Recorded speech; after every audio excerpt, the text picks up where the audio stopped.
Alors voici un lot de disques de découpe abrasif, donc diamètre 125, c'est du classique, hein. Épaisseur 1 mm, et puis 22,23 mm, ça c'est le point central. Alors déjà ce que j'ai pu remarquer, c'est que la date elle est indiquée directement sur le disque. Donc là, une date d'utilisation juillet 2023, à savoir que normalement c'est une date, il ne faut pas aller au-delà. Parce que c'est la matière qui peut se casser, partir, s'envoler et faire des dégâts et puis faire même des blessés. Donc c'est très important de respecter normalement les dates qui sont marquées sur les disques. Alors habituellement, c'est vrai que c'est gravé plutôt sur le central. Là, je peux remarquer que déjà le point central métallique est plus petit que d'habitude. Hop, voilà. C'est vrai que d'habitude, c'est un peu plus gros que ça. Bon, à part ça, voilà, d'être bien solidement mis. De toute façon, une fois qu'il est coincé dans le serrage, ça devrait aller. Parce que là, on est en gros plan. Déjà, première chose qui me surprend, dans le bon sens, c'est, comme c'est indiqué d'ailleurs, c'est l'effet abrasif du disque. C'est rare, je crois que j'en ai rarement eu dans les mains comme ça. Quand on le touche, on sent tout de suite que déjà, si vous essayez de limer quelque chose avec sur le côté, ça sera efficace. Ça ne fera pas que découper, on peut aussi limer, enfin meuler, voilà, avec le disque. Bon, faire attention quand même, c'est 1 mm, hein, c'est pas, voilà. D'ailleurs, tiens. Ah, bah c'est pas mal, il a une bonne... Bon, je vais pas aller plus loin, mais il est élastique, voilà, tout en étant rigide. J'en ai déjà eu, je faisais ça, j'en avais déjà cassé un à la main comme ça. Donc, la première impression pour l'instant, elle est bonne. Alors, on va mettre en place le disque. Voilà. Bon, c'est un test sans prétention, hein, c'est pour vous donner vraiment une idée du produit. Non, on va mettre comme ça, voilà.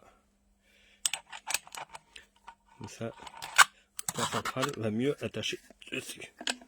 Voilà. Hop.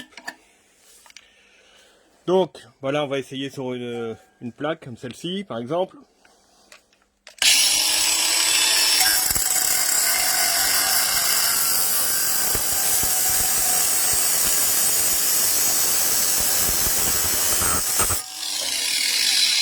Aucun souci de découpe.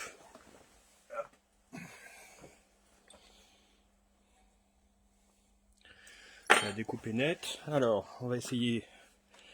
Hop, je vais un petit peu.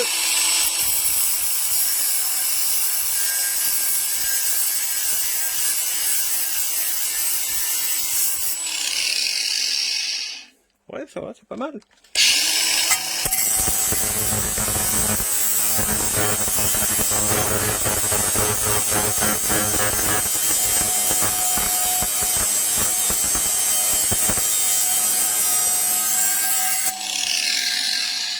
Moi j'ai fait un arrondi, ça se fait bien.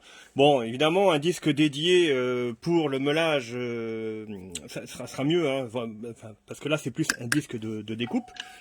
Mais bon, écoutez, hein, moi ça me convient. Pour l'instant, je vois pas spécialement de défauts sur les disques. Bon, j'espère qu'ils sont solides dans le temps, hein, ça c'est sûr.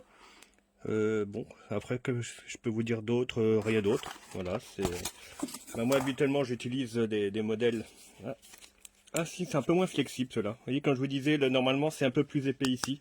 Donc à voir sur le temps au niveau de la solidité du point central. Ça c'est génial d'avoir sans outils, des montages sans outils, c'est vraiment bien fait pour ça. Voilà. Donc je pensais que ça allait plus gratter. Finalement, vous voyez, on voit bien, ça a lissé un petit peu. Puisqu'ici, je suis pas allé très loin. J'ai réussi quand même à faire mon arrondi. Là, voilà. Mais bon, en tout cas, au niveau de la découpe, il l'a fait sans problème. Après tout, c'est ce qu'on lui demande. Compatible inox, comme le disque que j'avais dessus. Donc, comme je joue principalement de l'inox et de l'acier assez dur, c'est parfait. J'espère que ce petit test vous aura déjà au moins donné une idée de ce que c'est comme produit. À bientôt.